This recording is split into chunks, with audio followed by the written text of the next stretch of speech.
Hello, hello, lovely people. How you doing?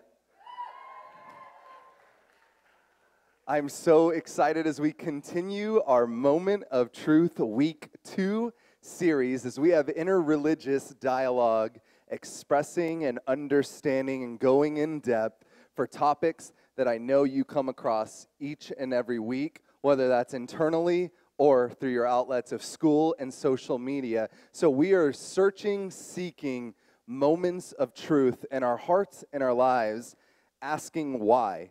And I believe it's critically important that we all learn to ask the question, why, and then do the research, not just be spoon-fed, but continue to search, seek, ask, and knock on what that looks like. So last week we went in depth into the topics of evolution and creationism, and I want to say those were some high-level conversations that were at a really college level that we are attempting to this week make it more conversational.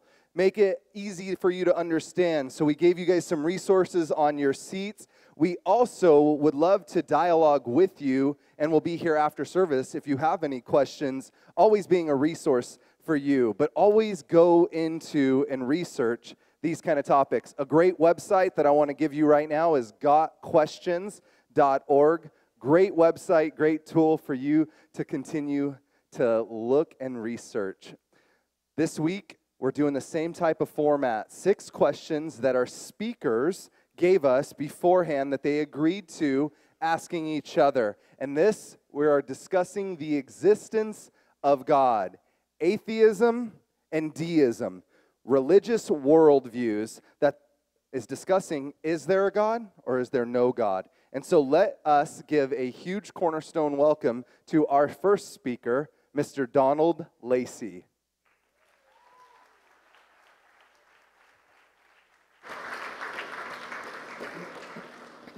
Oh, move this. Here we go. Hello, Donald. How are you? How you doing? Good. Thank you for coming out here this afternoon. Well, thank you for having me. Really appreciate it. We had a great time at pizza last week, didn't we? Yes, we did. It was really cool. We went to Barro's Pizza after church last week. It was Donald, and the next speaker, I'm going to bring out Marty, and our last 2 speakers, Aaron and James. And we all just got to eat pizza and wings and do life together, which is my favorite part of this entire moment, is that we get to just continue to hang out. We may not agree on everything, but it doesn't mean we can't enjoy the company and friendship of one another. And I think that's very, very important to note. Do you want to give us a brief intro? Well, my name is Donald Lacey. You're going to hear from me, I guess. I'm the state director for American Atheists for Arizona. I come out of Tucson. I am an organizer for the Tucson Atheist Group. We have 1,650 members. We have other organizations that provide community like you have here, and you'll probably hear more about that as we go on in the questioning. Thank you, thank you. Would you now welcome Mr. Marty Clapp, our next guest speaker.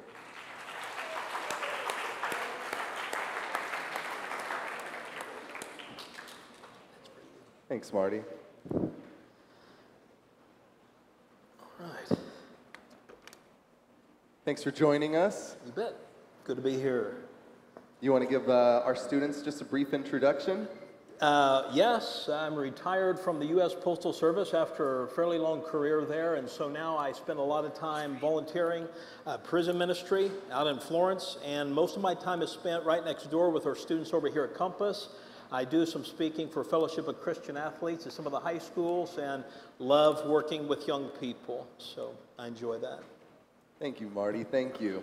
So again, 6 questions. We're going to wait to hold our applause or disapproval for after the service so we can allow each one of our speakers enough time to share. So that we'll put 3 minutes on the clock to answer each question. We're going to have the questions there on the screens for you to make sure you can follow along with us. And that first one I want to go ahead and ask is, how much, Marty, do you know about atheism and what atheists believe? So what do you know about atheism and what they believe?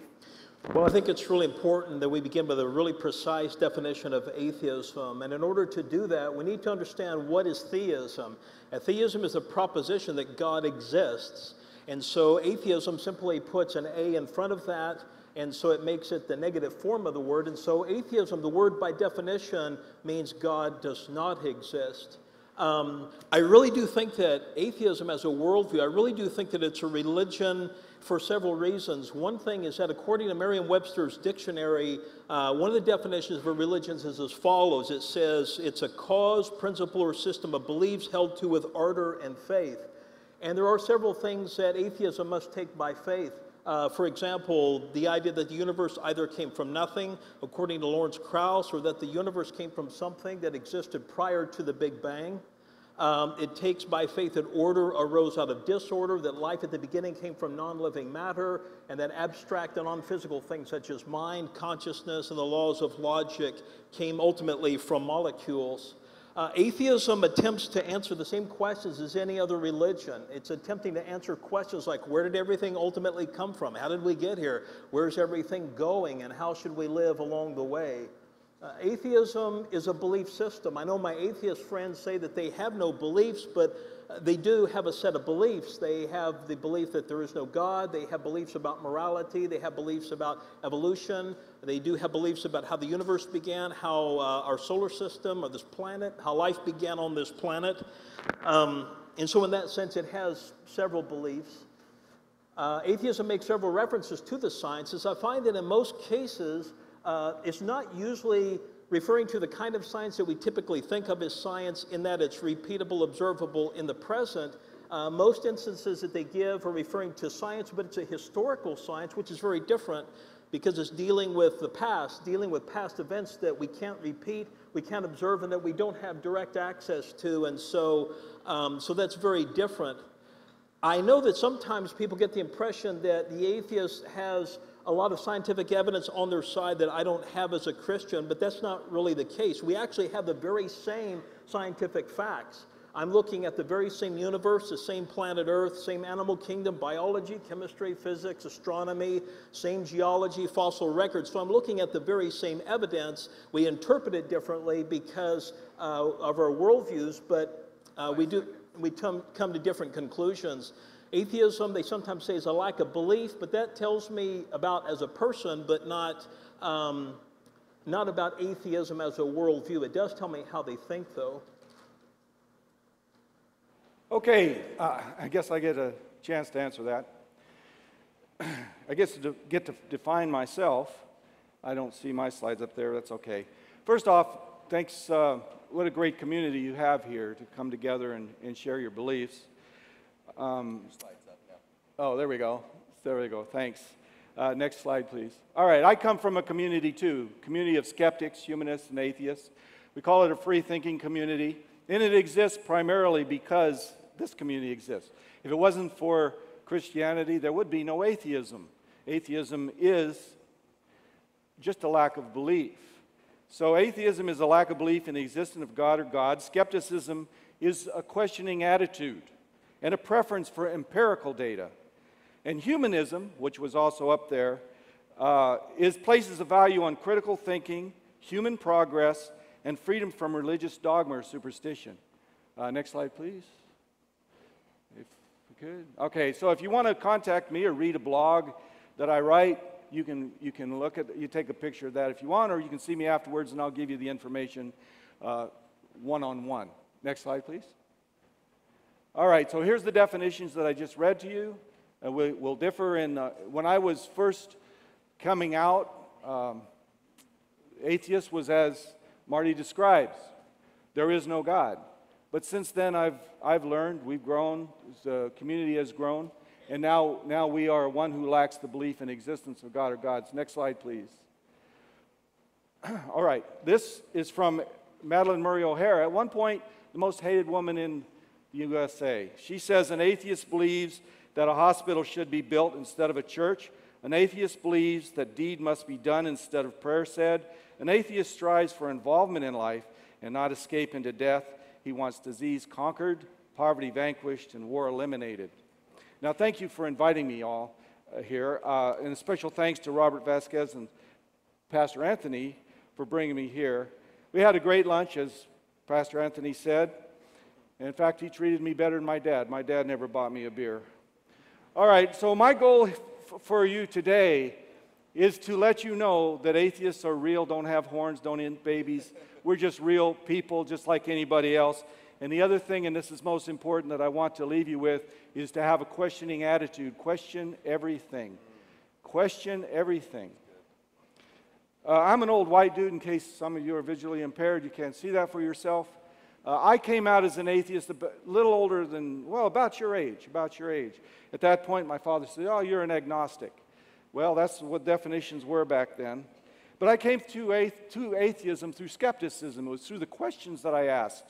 Now, I went to church when I was younger, and I was taught, and the Sunday school teachers, they knew that young people ask questions. So they provided the questions to ask and the answers. And I could only ask those questions. Who made God was not an authorized question to ask. And I could be disciplined for asking that question. So what I say is, ask those questions. Now, even Richard Dawkins says that there is room to believe in God. I can't say there is no God. I don't believe in God. But I can't say there is no God. If you give me evidence, I'll believe it. Even Richard Dawkins says so. I don't believe in unicorns, but I can't prove they don't exist. Try it yourself. Take something you don't believe in and prove it that they don't exist. Very difficult. 3 seconds. Okay, well. Excellent. Next question I have for both of you. Marty, let's start with you. Is how does the Christian worldview account for morality? And that's a bigger concept, so maybe you can help us define that as well as an audience.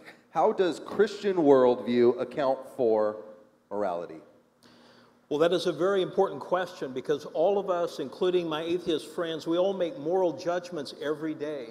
All of us use words like good, bad, right, wrong, fair, unfair, should, shouldn't, ought not. So we all make moral judgments every day. And so for those moral judgments to make any sense, they must be referring to some sort of a moral system, a moral standard. And that moral standard is going to ultimately be grounded either in man or in God. But there has to be a moral standard. Now, why do I think that it's grounded in God? Well, one of the reasons I would say that is because when you're talking about morality, you are talking about moral values and moral duties. And one of the things we observe is that moral values and duties always come from a person, not a thing. They come from a person. So, and I'm going to come back to that. But as we look around through different cultures throughout time, what we see is that there are some moral values and duties that are universally true.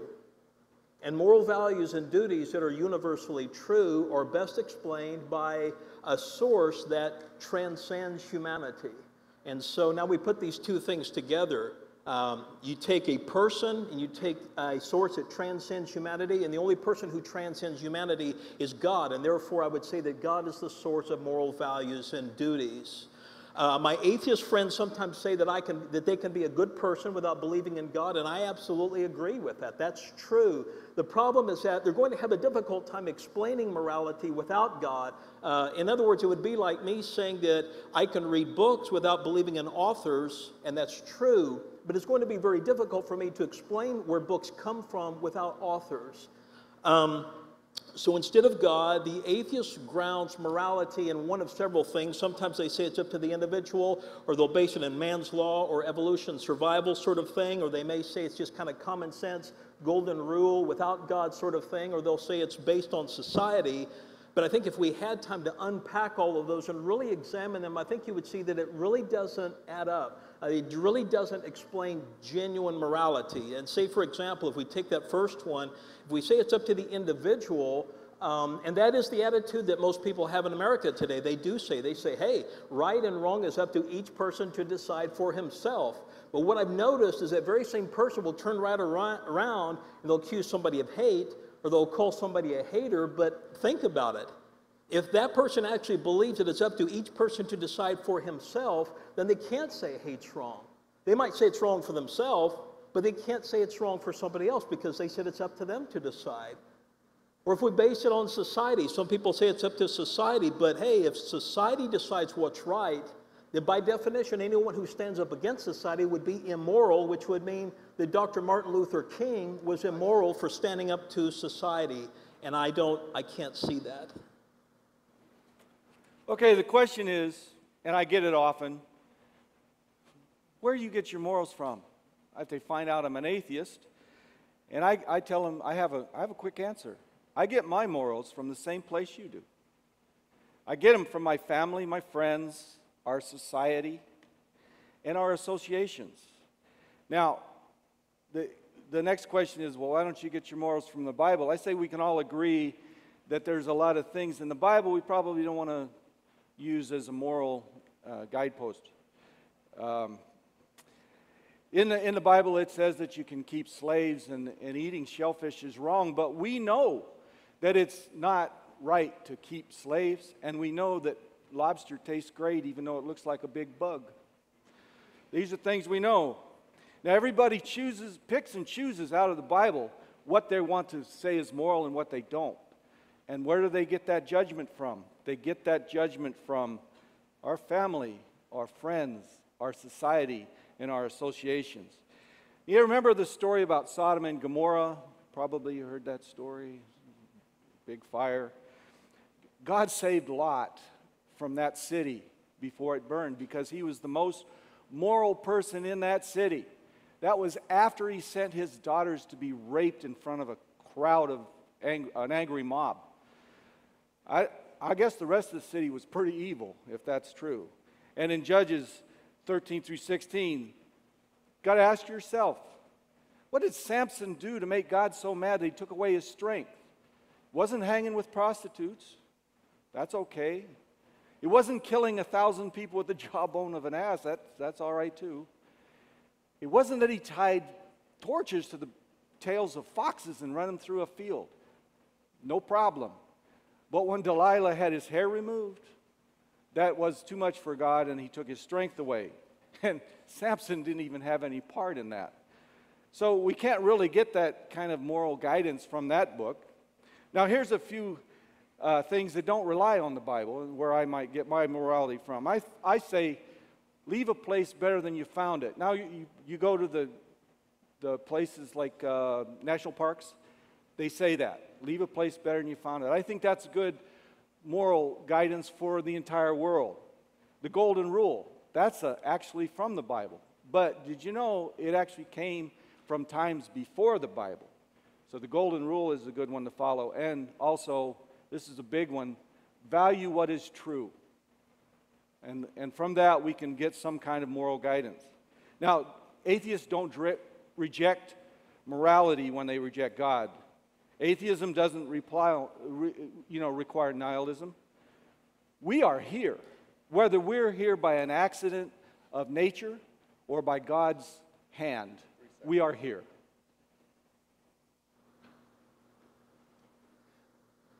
Our next question, before I get to that, just want to remind you we do have a giveaway. You have to be present to win. It's immediately preceding this conversation. It's a $200 shopping spree if you make sure that you put in your raffle ticket. Next question, do you believe that God is a real entity, Donald, and that the things written in the Bible are the Word of God? Again, do you believe that God is a real entity and that the things written in the Bible are the Word of God? Well, it may come to a big surprise to all of you, but I don't believe in God. That's why I just said it multiple times. And I don't believe that the Bible is actually inspired by the God. Now, most atheists would believe in God if there was enough evidence to support it. And also, most atheists, they actually came from Christianity. So it's not like they don't know. If God was real and participated in my everyday life, boy, that would have been great. I could have left Tucson this morning and forgotten about the seatbelt. I just had to say a prayer before I left, and I'd been fine. But we know that's not the way the world works. If God were real and He inspired the book, the Bible, do you think there would be as much scientific errors in that book as there are? Now, I understand people from previous times, they didn't have the benefits of things like microscopes and science and such. But insects have 6 legs, not 4, from Leviticus 11:20 to 23. The mustard seed is not the smallest seed, Matthew 13:31 to 32. And the Canaanites were not wiped from the face of the earth. DNA evidence says they're still around today. So, by the way, there are many, many translations and versions of the Bible. So if somebody says to me, you believe in the Bible, I would have to say, which one? Marty? So it's really two questions here. Do you believe that God is a real entity and that things written in the Bible are the Word of God? And I would answer yes to both of those questions. So let me start with that first one. And I want to make clear that I not only believe that God exists, I'm saying that He really does exist, even if people choose not to believe it.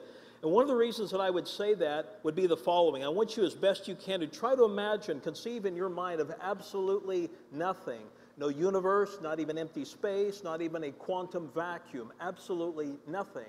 And the point is this: if there was ever a time in the past when there was absolutely nothing, then there would be nothing right now. We wouldn't be here, because you cannot get something out of absolutely nothing. If you're really talking about absolutely nothing, we wouldn't be here. But we are here.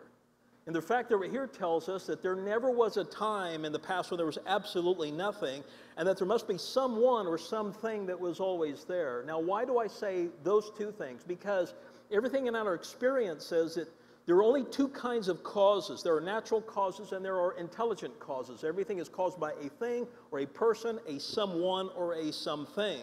My friends might say, well, what's wrong with saying that something was always there? The problem with that is that physical and material things have a couple of characteristics that prevent them from existing eternally. One of them is that physical things are always dependent upon other things to exist. The other problem is that physical and material things at some point show that they have instability, that they undergo change, that their existence is uncertain. Everything that we observe about mass energy is that it wears out, so it cannot last eternally. Now, I want to be clear, I am not suggesting that we just give up and say, oh, well, God did it. That's not what I'm saying. I'm saying that there are very good reasons to say that this God really exists. And one of the things that I would put out there to think about is that I would point to the information content in DNA. For instance, here we have this fantastic information molecule that's tightly coiled up inside the cell. It carries the information for living things. But what I want to focus your attention is on the information that's in the DNA. It's very important, because everything that we know about information is that it always comes from an intelligent source. Always. And the other thing we know about information is that information itself is not physical, it's not material, it's not of a material nature. And to sort of help you understand, so like I have this flash drive here, so we have this physical device, but that's very different from the non-physical information that had to be put into this device. Those are two very different things. And I want you to notice that that non-physical information existed separately and independently long before I ever put it into this device.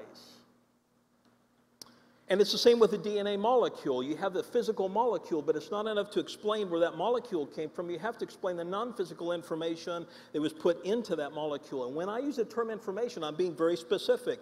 The definition domain, as it is used in information science to define universal information. This is to me. If atheism is true, Donald, why does my life, your life, or anything else really matter? Well, that's a good question. I had a slide up here. It's a quote from Banksy. Banksy says, I mean, you say you die twice. One time when you stop breathing, and a second time, a bit later on, when somebody says your name for the last time. Now, if God does not exist, what gives my life meaning? Well, it's up to each and every one of us to give our life meaning. Now, trying to follow God's path, if you can find it, for sure, will not give your life meaning. What difference would it make to that being what your path is? Now, my life matters. It matters to me. It matters to my friends. It matters to people I know. And I could tell you certain things about my life that I say gives my life meaning. But that would probably bore you. You probably couldn't care less. But let me tell you about another person as an example. You may know Adam Savage. Adam Savage is he's a guy you see on TV. You know of him, maybe? Like me, he's a builder. He's a maker. He makes things. He started out fixing his own bicycle. Then he started acting. But when he was a little older than you are right now, he gave up acting and he decided to concentrate on working with his hands. He became a model maker. And he made models for movies such as Galaxy Quest, Bicentennial Man, Star Wars, and other movies. But you probably know him from the Mythbusters. Now, I saw him in San Mateo this May at the Maker Fair. He gives a talk on Sunday morning at that fair for the last 10 years. They call it their Sunday morning sermon. All right, well, this year he talked about being older and how on his path it was about getting to a place. And now he's 51 and he says he's arrived at this place and he thinks his path is sharing with those that follow behind him. Make those people who come behind him, make them makers. He also works with a group called Magic Wheelchair. They make costumes for children that are wheelchair bound. Now, I believe that Adam Savage's life has meaning. And Adam Savage is a self-proclaimed atheist.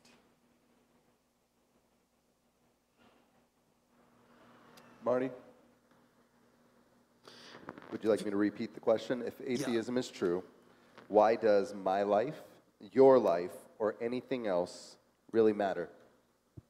A few years ago, I heard an interview on NPR radio, National Public Radio, with the atheist and scientist Richard Dawkins, and they were just talking about science in general. And at one point, the host asked Professor Dawkins, he said, "Richard, why do you love science so much?" And Richard said, "Because it's exciting to find out why we're here." And I was a little puzzled by that, hearing it come from him. And the reason I was puzzled by that is in order to ask why, when we ask the question why, we were asking what is the purpose of something. And the reason that I say that is because if there is no God, if atheism is true, then there is no ultimate purpose or meaning to life. When I point that out to my atheist friends, sometimes they'll say, "Well, Marty, that's not true. I can find meaning to my life and purpose. I can make meaning and purpose for my life. And even after I'm dead and gone, my life will still have meaning and purpose in life because I can still become a teacher, or I can write books, or I can run for office. And that way I could still influence future generations even after I'm gone." But I think when they say that, I feel like that they really miss the point, because the point is this: if there really is no God, then the universe is heading inescapably towards a heat death. And science tells us that eventually our sun is going to burn out, as will every star in every galaxy, and that eventually the entire universe will run out of usable energy. And when it does, it's going to leave behind a cold, dark, dead universe. And a cold, dark, dead universe doesn't know, and it doesn't care whether we were ever here or not. And this idea has not been lost on several writers. One of them is the atheist Lawrence Krauss. He says, "We're just a bit of pollution. If you got rid of us and all the stars and all the galaxies and the planets and the aliens and everybody, then the universe would be largely the same. We're completely irrelevant." Atheist philosopher Peter Singer says life as a whole has no meaning. Life began, as the best available theories tell us, in a chance combination of gases. It then evolved through random mutation and natural selection. All this just happened. It did not happen to any overall purpose. Kenneth Miller of Brown University said, "If life itself was given to us by some evolutionary random chance, then we shouldn't bother searching for meaning in our own existence, because we're not going to find any. We are just products of random molecules and physical forces. We have no reason to regard our existence as anything but a pointless byproduct of nature."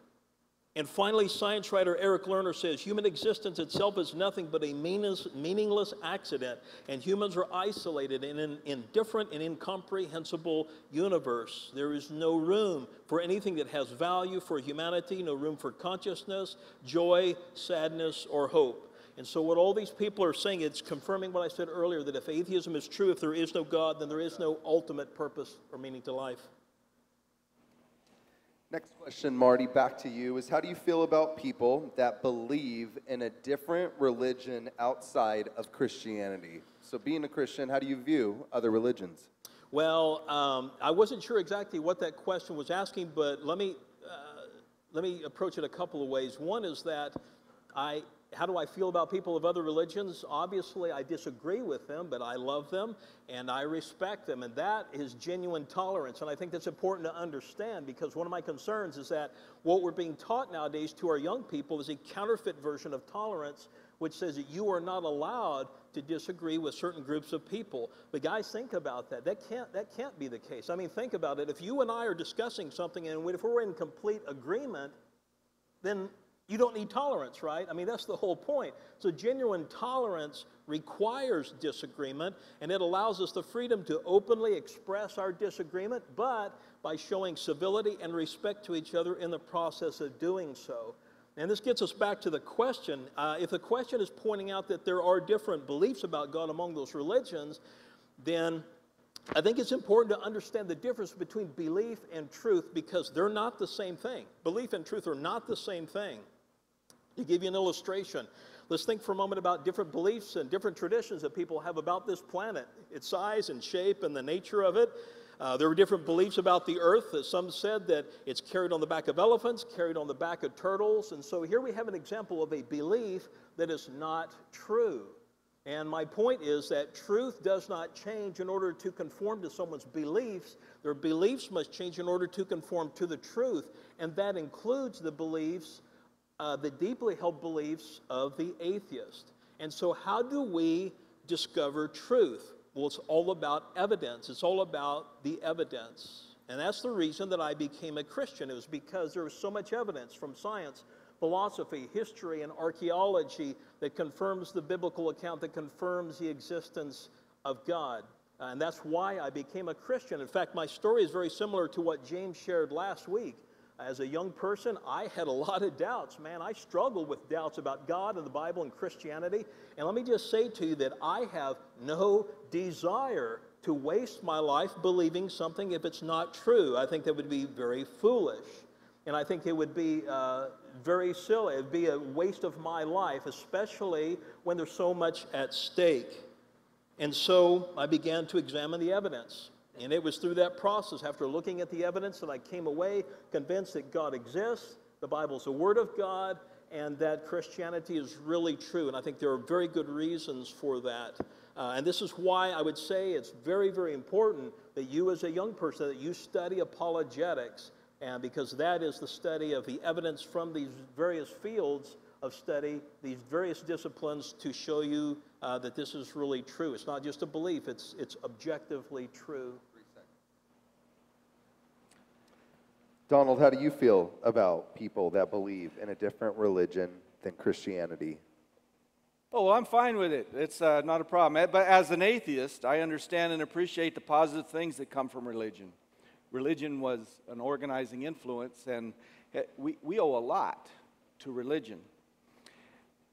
Religion became an impediment to civilization and scientific progress, but there was a lot of benefit. Gregor Mendel, the man who gave us the science of genetics, was a Catholic monk. Now, a lot of people at the time over the years have donated to church, and some of the money that churches have collected actually went to research that benefited all mankind. Those are good things. But there was an animosity that was created when religion and science didn't take hold until the church realized that evolution was counter to religious dogma. Now we have a lot of religions and a lot of dogma, and we have an ever decreasing world, so we have to learn how to coexist and live together. Now, I think the founders of the United States had it right. When they created this country, they created a country, a secular nation, where we are free to worship or not as we please. My neighbors, they all know I'm atheist, and they don't care. Just as I don't care that the person across the street is a Mormon. Doesn't bother me in one bit. So I have actually no problem with people of other religions. As long as they stay out of the legislature and start telling me what to do, we're fine. The final question before we get into that, I want to invite you out next week as we go over the hot topic of the Bible. Is it fact? Is it fiction? Is it a fairy tale?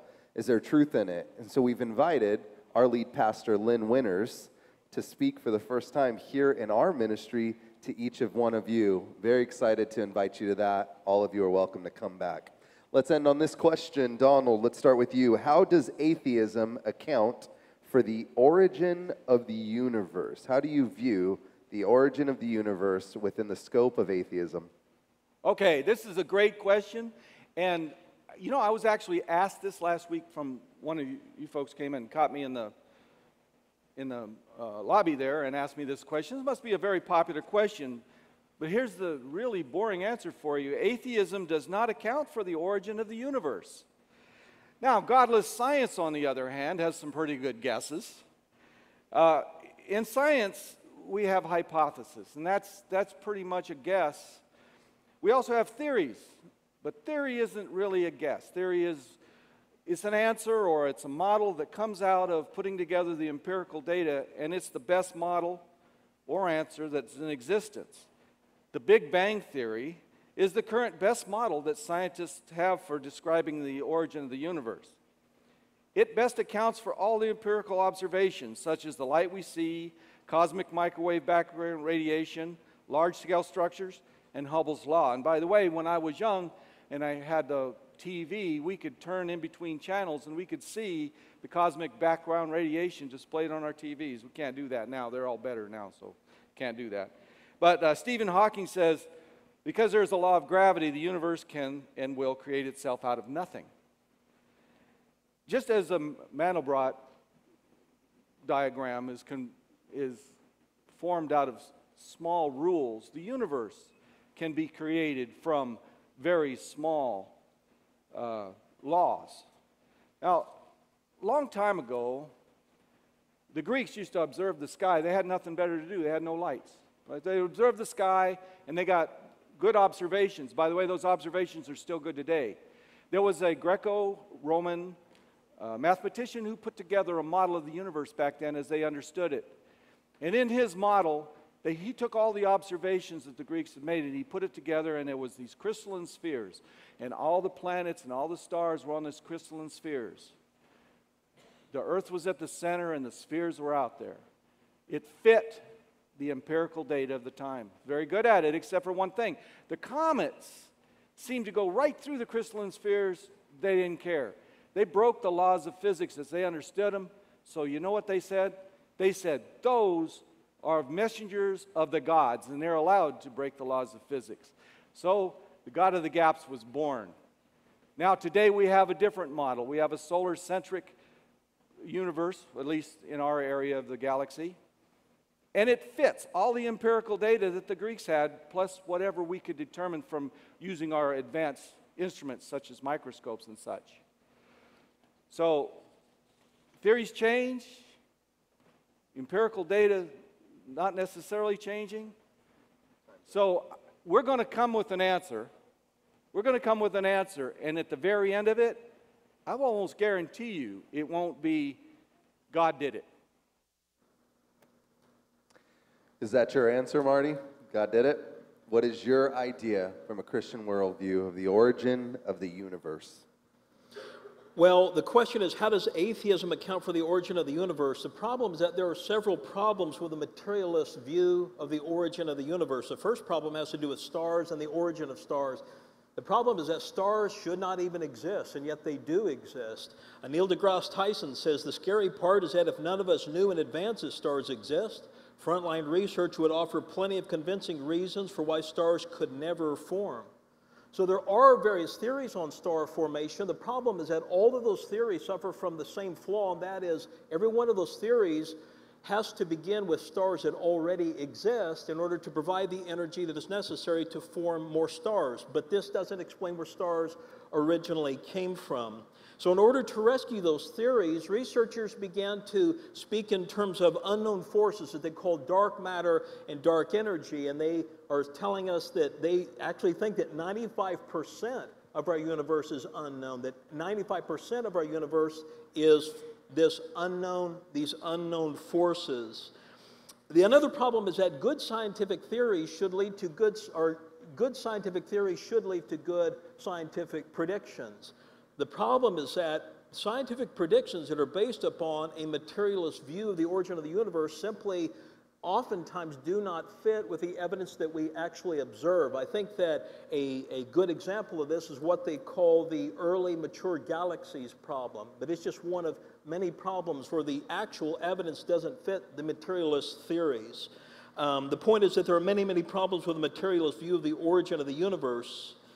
So what we actually observe in the universe is evidence for design based upon fine-tuning of the universe.